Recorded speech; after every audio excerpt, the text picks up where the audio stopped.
This week on Vaticano, on the 11th anniversary of Pope Francis's apostolic exhortation, Evangelii Gaudium, the joy of the gospel, we revisit this landmark document on proclaiming the gospel in today's world. Join us at the Pontifical Lateran University in Rome, where the rector shares the unique role this institution plays in the Church. And on the feast of Saint Cecilia, patron saint of music, we present a special feature on sacred music. Vaticano starts now.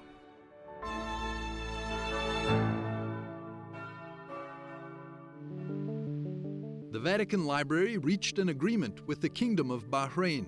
The document will focus on supporting the design and implementation of an innovative module to be used during conservation work, the cataloging and preservation of Arabic cultural heritage held at the Vatican Apostolic Library, and the organization of joint projects aimed at promoting and disseminating this precious cultural heritage that the Vatican Library preserves. La firma di questo documento è il punto di arrivo. The signing of this document is the culmination of a dialogue that was opened a year and a half ago. It finds its roots in the trip that the Holy Father made to Bahrain, of which opened a great sensitivity on the part of the King, and also therefore on the part of the people of Bahrain, to dialogue with the Catholic Church. The consequence of this visit is that we had the idea of building a multi-year agreement that will be developed in the coming years. That concerns both the contributions that they will be able to make for the restoration of our work that we have here, starting with those of common interest, but also on the construction of a more advanced computer system than what is used in libraries today. The memorandum with Bahrain not only reflects the close collaboration between two libraries, but also demonstrates concretely that two institutions with different cultural and religious backgrounds can work together to enhance the treasures and the heritage of humanity that each one preserves. This collaboration between the Vatican and Bahrain shows how relations were reinforced after Pope Francis's historic apostolic visit in November of 2022, becoming the first pontiff to visit the Muslim island nation located in the Persian Gulf on the occasion of the Bahrain Forum for Dialogue, East and West for Human Coexistence.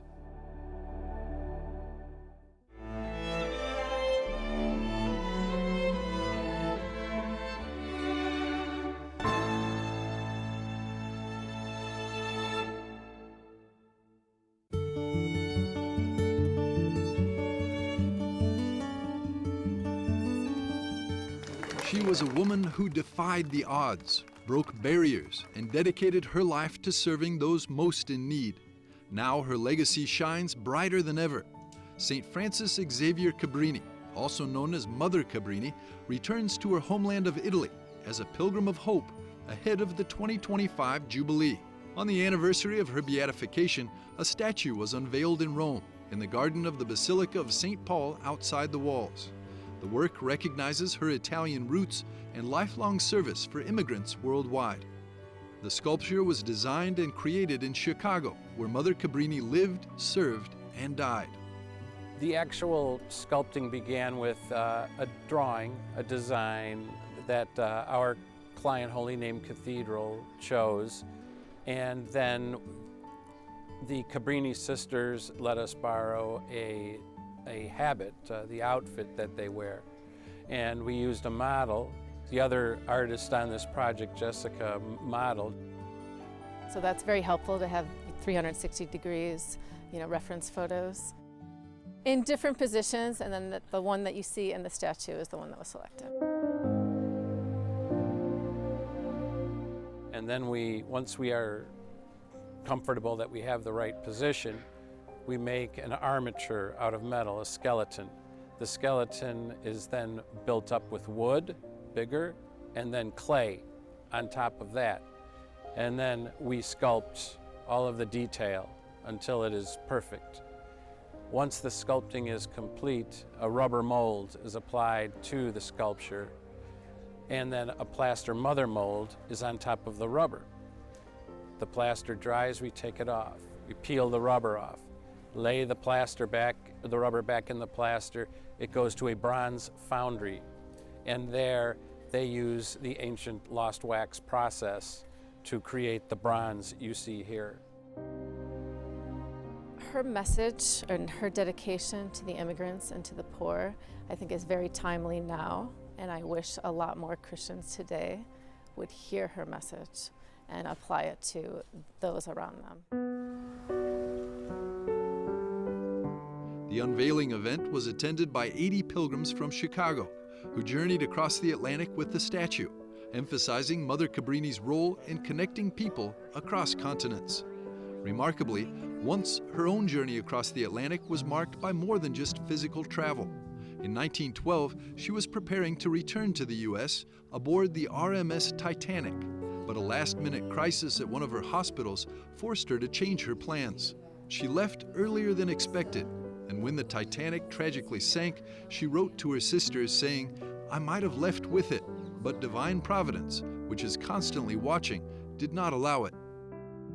Madre Cabrini often said, "I can do all things through him who gives me strength."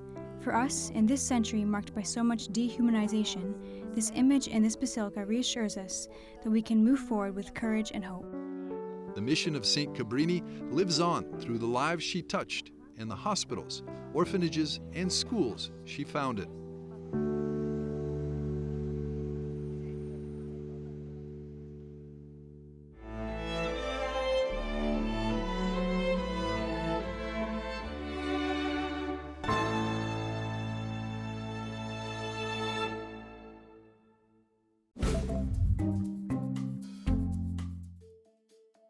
Hello and welcome to this week's Vaticano Updates, the most important news from the Holy Father and the Vatican.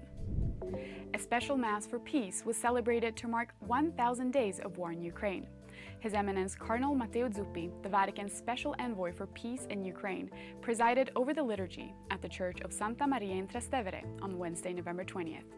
The solemn occasion highlighted the Vatican's enduring commitment to peace and its solidarity with all those affected by the conflict. The Vatican has approved liturgical adaptations for indigenous communities in Chiapas, Mexico, allowing ritual dances during the offertory, prayer of the faithful, and post-communion Thanksgiving. The Dicastery for Divine Worship clarified that these are not folklore but meaningful movements involving the entire assembly. Pope Francis has ordered the expansion of the Vatican Library and Archives to a new location outside the Vatican City, making its treasures more accessible. The new facility, shared with Rome's major seminary, will house selected materials under the supervision of a commission representing the Secretariat of State, the Vatican Apostolic Archives, and the Vatican Library. Catholic leaders from 25 European countries gathered in Rome to address child protection and support for abuse survivors. The conference, hosted by the Pontifical Commission for the Protection of Minors, highlighted the Church's commitment to safeguarding the vulnerable. In a message, Pope Francis described these efforts as a sign of the Church's ongoing dedication to protecting the most vulnerable in our midst. Pope Francis has established an annual commemoration of local saints, blesseds, venerables, and servants of God to be observed every year on November 9, starting with the upcoming Jubilee. While not a new liturgical feast, the Pope urged dioceses to honor these figures through homilies or other initiatives outside the liturgy. Thank you for watching this week's Vaticano Updates. Benedikt Cedergren for EWTN Vaticano.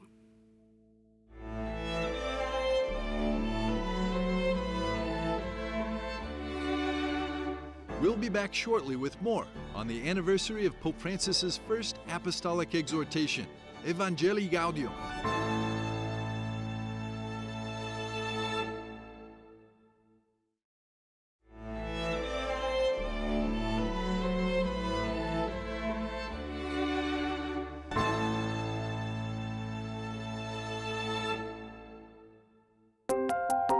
Evangelii Gaudium is Pope Francis's first apostolic exhortation. The letter, addressed to the people of God, was published on November the 24th, 2013, just 6 months after his election as Pope. This document is key to understanding his pontificate. In this apostolic exhortation, Pope Francis sets a very clear direction for the Church, a direction that must be paramount and shape the entire Church, and that direction is evangelization, the mission. Gonzalo de la Morena, a theologian at the Pontifical University of the Holy Cross, noted that the exhortation responded to the historical context of the Church at the time it was published and gave a renewed impetus to the faithful. Estamos hablando del año 2013. We are talking about the year 2013, when a month earlier, for the first time in nearly 1,000 years, a pope had resigned under circumstances perceived as a major crisis for the Universal Church, particularly the Roman Curia. There may have been a sense of discouragement within the Church at all levels. Then Pope Francis arrives and, with this encyclical, issues a powerful call to reignite the enthusiasm for the Church's mission. The mission Christ entrusted to it, to evangelize, to proclaim, with all the joy, that Christ has risen and that Christ is the Savior. Que Cristo ha resucitado y que Cristo es el Salvador. The message of Evangelii Gaudium ranges from a call to transform the Church into one that goes forth to meet those in need of the gospel, to an analysis of the social dimension of evangelization, and concludes with a reminder that the strength of the missionary endeavor must come from a personal encounter with Christ, a true and intimate conversion. As the Pope states in the first point of the encyclical, in this exhortation, I wish to address the Christian faithful and invite them to a new evangelizing phase, marked by joy, and to outline paths for the Church's journey in the years to come. With these words, the newly elected pontiff sets the map for his pontificate. In the text, he expresses his desire for lay people to be active agents of evangelization. His aim to integrate the entire people of God aligns with the Constitution Lumen Gentium, which emphasizes that the role of lay people in the Church is not secondary, but that each one is part of the evangelizing mission. La Evangelii Gaudium Evangelii Gaudium draws heavily from Lumen Gentium. Essentially, it activates principles that were declared in Lumen Gentium but need to be translated into the life of the Church. de la Iglesia. In the apostolic exhortation, Pope Francis also lists ecclesial challenges that hinder the Church from carrying out its mission in the world. La passione di evangelizzare. The Pope explains that the Church acknowledges the indispensable contribution of women in society, but that there is still a need to broaden the space for a more incisive female presence in the Church. El Papa quiere que The Pope wants lay people, both men and women, to be visibly active agents. This is clearly seen in his pontificate and especially in the matter of synodality. This is also where the possibility of exploring the role of women in the Church comes in, because Pope Francis has often stated, and it is clear in Evangelii Gaudium, that he neither wants nor can allow women to be ordained as priests, because the Pope is not the owner or master of the Church. porque el Papa no es dueño y señor de la Iglesia. Cari fratelli e sorelle. In point 103, the Pope acknowledges that women share pastoral responsibilities with priests, contribute to accompanying individuals, families, or groups, and bring new contributions to theological reflection. In the text, the Pope issues a call for unity, no war among ourselves. With this, he invites everyone to focus on the mission of evangelization rather than on polarization within the Church. The Holy Father emphasizes that the renewed missionary drive comes from evangelizers who pray and work. Point 262. Neither mystical proposals without strong social and missionary commitment, nor social or pastoral discourses and practices without a spirituality that transforms the heart are useful. Y la espiritualidad misionera habla de que tiene que haber In missionary spirituality, there must be a personal encounter with Jesus Christ, and this translates into a life of prayer and a life centered on the Eucharist. It cannot remain merely an intimate matter. That encounter must also have a communal dimension. también su dimensión comunitaria. Pope Francis concludes the apostolic exhortation by reminding us that the Church urgently needs the breath of prayer and invites the faithful to avoid a false spirituality.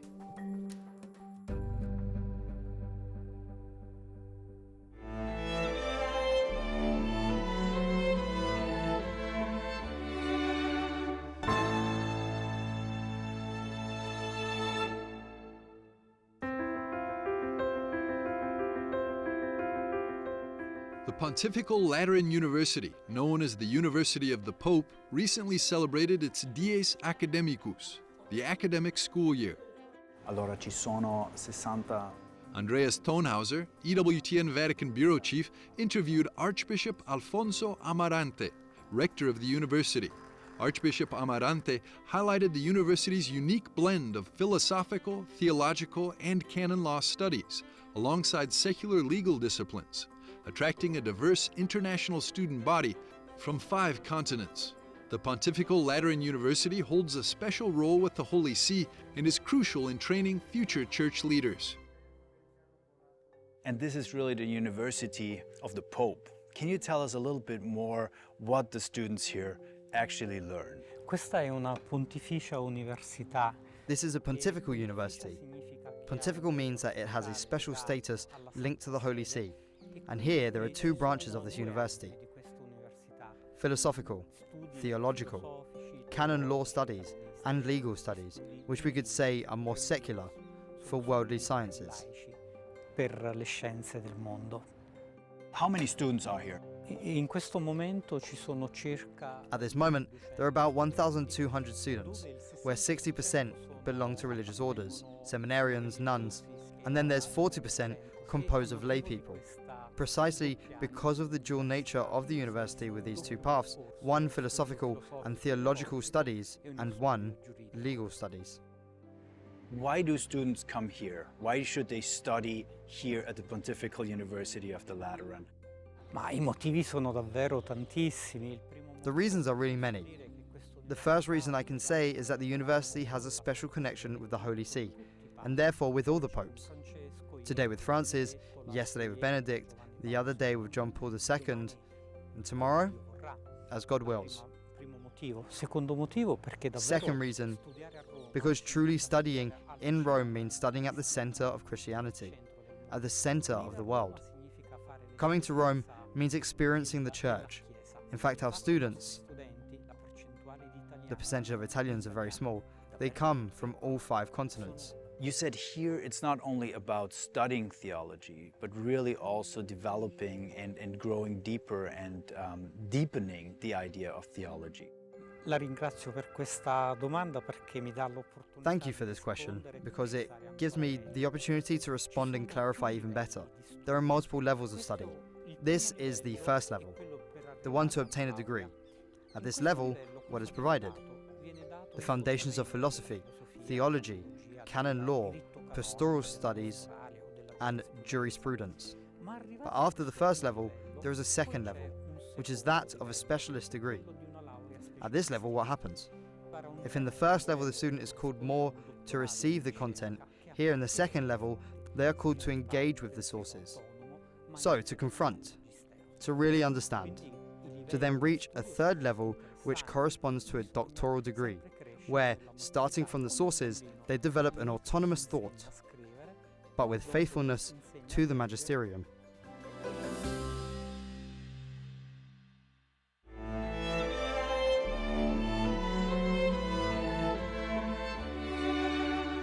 We'll be back after a short break with a special feature on the revival of sacred music.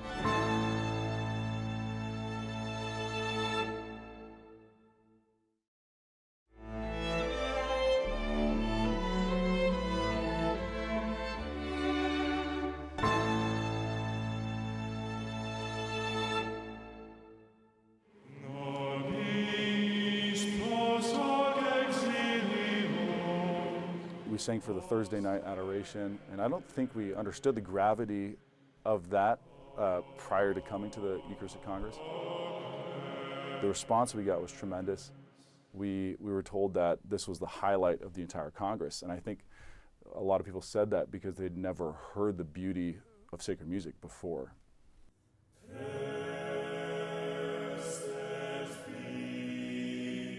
Dedicated to preserving the Church's heritage of sacred music, the men's choral vocal ensemble Floriani has sung at masses and concerts in shrines, basilicas, and cathedrals across the U.S. We started practicing Gregorian music, and we started practicing different polyphonic works. And eventually we started singing for different parishes throughout the LA Archdiocese. And pretty soon I realized this could be a mission. The Church has often highlighted that its musical tradition is a treasure of inestimable value, greater even than that of any other art.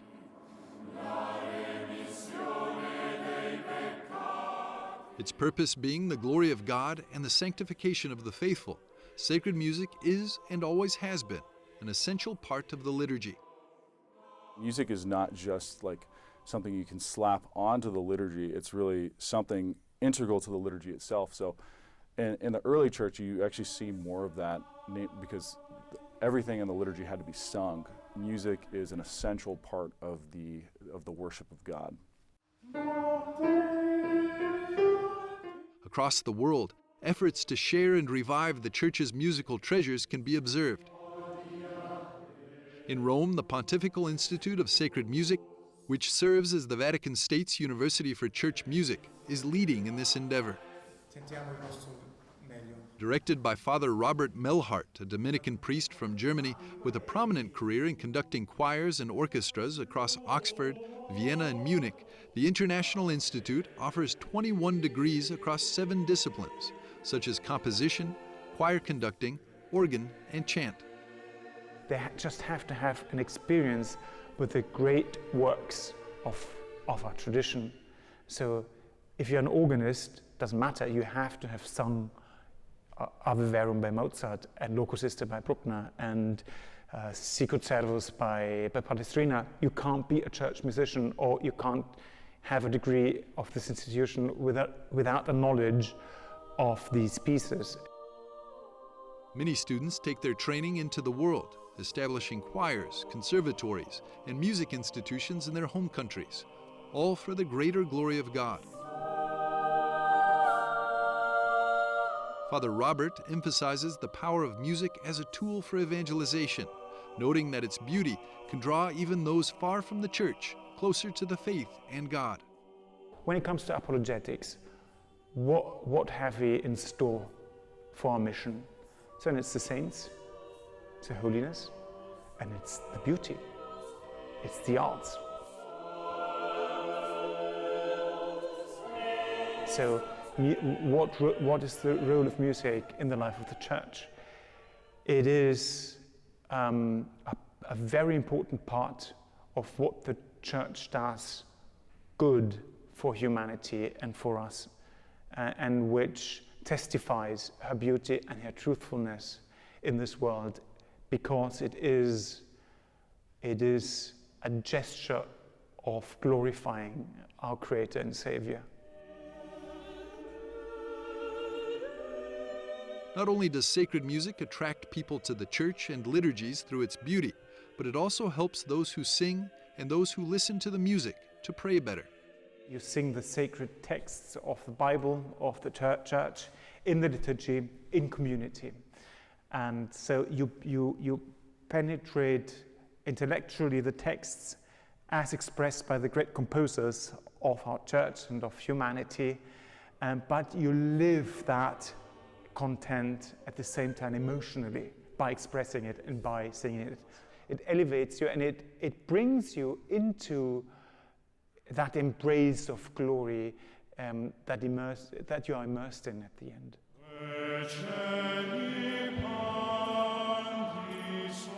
In today's world, where Gregorian chant and the organ have often been set aside for more contemporary sounds, initiatives like Floriani emerge as vital beacons.